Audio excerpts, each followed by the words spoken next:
Ms. Ponte started, so we'll pass that down to Mr. Edson, who gets first shot of the question asked by Mr. Steve Schetzline, representing the senior centers. Your responses are limited to 2 minutes on this question. California Department of Finance says that 23% of our population here in Calaveras County are people 65 and older. In 2020, it'll be 28% of the population. As age increases, so does the amount of support services that people need. Often adult children have left the county, leaving grandma behind. Services provided by our 2 senior centers are focused in San Andreas and Murphy's. What would you do to secure county-wide services for our graying population? Well, we need our senior centers, that's for sure. You know, you can see why this is an aged county. Kids grow up, they go through high school. Where do they go from there? They're out of here. They go live down somewhere else. Or if they go to school, they'll commute for a while, and then they get tired of commuting, and then they go to live there. And then pretty soon what's left here is the folks that are not as aggressive in their education. And so our population is aging. We are not prepared for that at all. And it's going to come up within the next 10 years. You're going to see some serious problems here if we can't keep our services going for seniors. We also need to think about how we're going to house these seniors, because there's a whole bunch of people that came up here and bought 2 and 3 acre parcels, and they're going to be downsizing. They're not going to be doing their lawns and their landscaping in their yards and their big houses anymore, and they're going to have to have a place to go. Even Betty Snyder is down in Lodi right now because there's no place up here really for her that she wanted to go to. I know Debbie works in Angels at that facility. I have an aunt there, but you know, it hasn't hit us yet. So we need to support our senior centers as much as we can. We need to support 30 seconds. We need to support ways of taking care of the seniors here within the next 5 years for sure, and within the next 10 years it's going to be crazy. So how do we do that? We're here tonight for that reason. You know, maybe TOT is one reason, or one way we can do that. And the reason we need TOT right now is because our county is broke.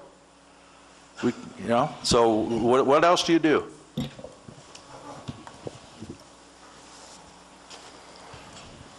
I guess the question is how are we going to provide services to our aging What would you population? do to secure countywide services for our graying population?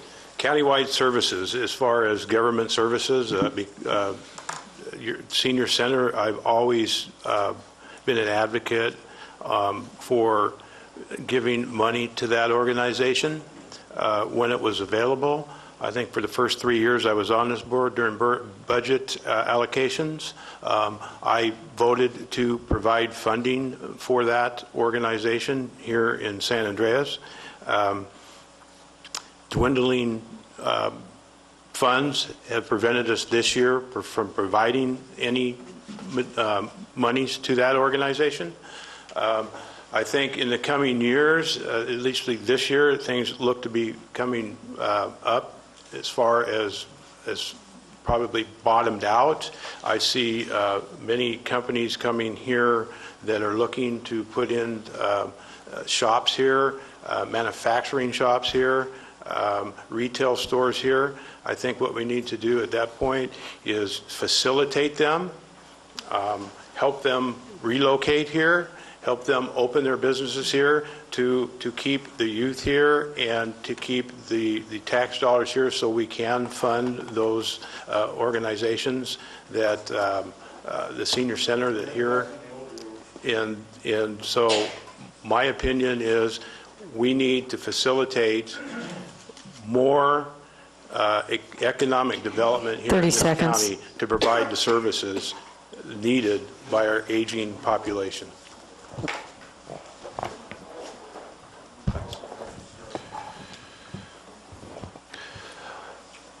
So I think that, one of the proposals on the table is the TOT increase, and definitely that is one way to increase the amount of funding that's guaranteed for the seniors and keep the senior centers open. One of the things that I found rather interesting when I was doing a little bit of research on this is that we're not part of the Area 12 agency, and in Amador County is, and I know there's some discussion of that years ago, but I think we should relook at that, joining them again, because there has been some changes there, and it might work for our own senior centers.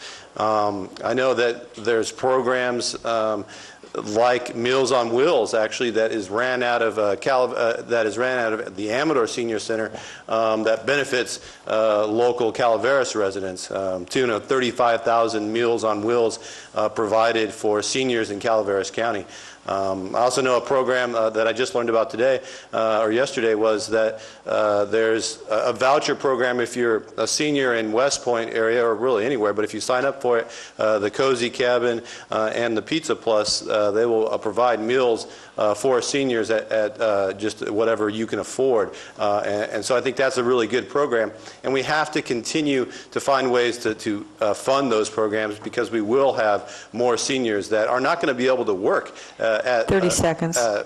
Are not going to be able to work at a job full time, that are going to be on set income, and it's going to be important for us to expand those programs and keep them going. And so the TOT is one clear way to do that, and I really encourage everybody to support that, and also look at additional ways to team up with what they're doing in Amador County, and expand the programs in that way. Another key thing that we have to look at is transportation for seniors. I know there's some programs out there, but that's going to be increasingly a problem. And how can we continue to bring the services more to where they live, such as the offices that have been opened up for the county services in West Point? Can we expand that type of program for more seniors up there in the remote areas of District 2, making it easier for the seniors to get to the services?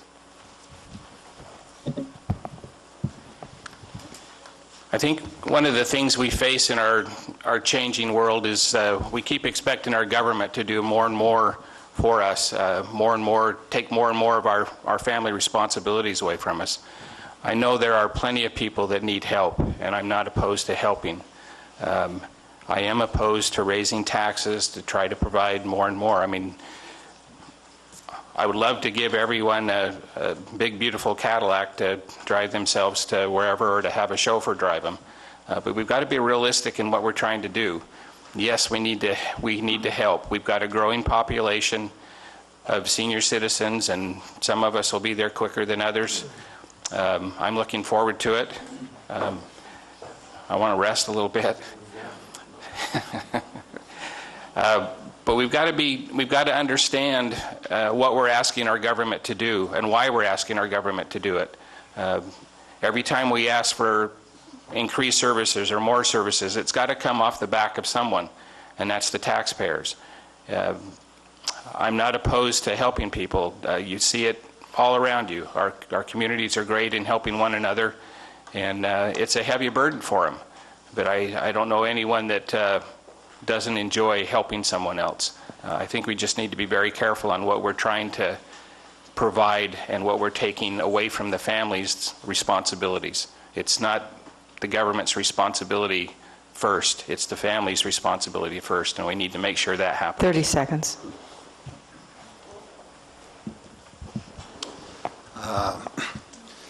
I basically agree with Bryce's statements, but let me expand on it. First off, I disagree entirely with the state premise that somebody at 55 years of age needs to have the state take over responsibility for their lives.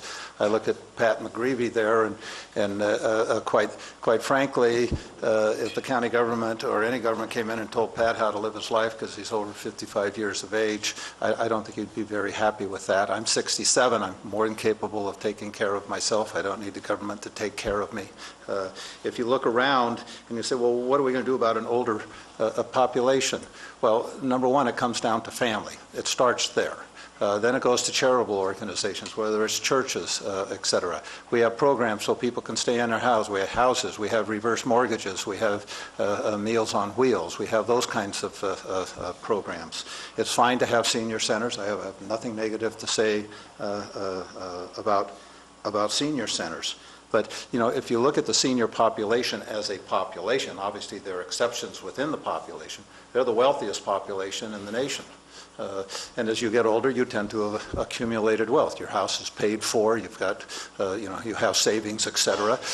When you graduate from college and you have $50,000 in student loans and no assets at all, by any definition, you're destitute.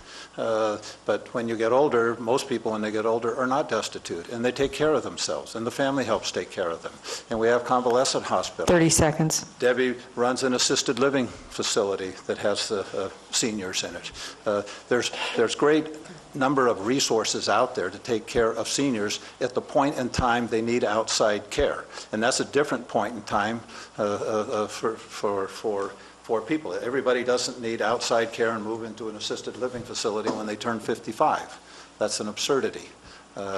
So I'm not for the county all of a sudden taking responsibility for everybody's life when they turn 55. I mean, we don't even remotely have the resources to do so. And to have the resources to do so would collapse the economy, what economy we have. So, I don't look to county government to solve everybody's senior problems, including hearing loss. Thank you. What was the question? Well, seniors is near and dear to my heart, and I believe senior centers serve as a good social model in all of our communities. And what I find most challenging for some of these senior centers is for seniors to get to the senior centers. And that's where transportation is quite a problem here in Calaveras County. I'm not sure what the continuous funding sources are.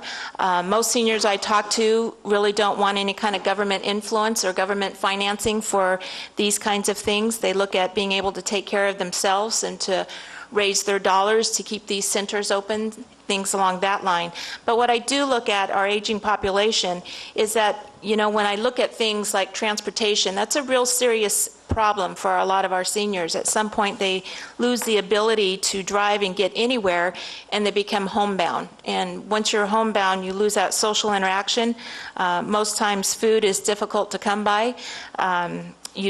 You lose friends and family. You become disconnected from the world at large. And that's where I find senior centers at least provide that avenue for people to come to and gather and get a decent meal and have that social interaction. So I look at transportation as probably one of the main problems for our seniors to get to these centers and continue. We have a transportation system in Calaveras County. It's weak. It needs a lot of tweaking, but it is a source in which we can build upon 30 seconds. to help build a transportation system, and perhaps finding ways for our seniors to be able to access this particular system to get to our centers.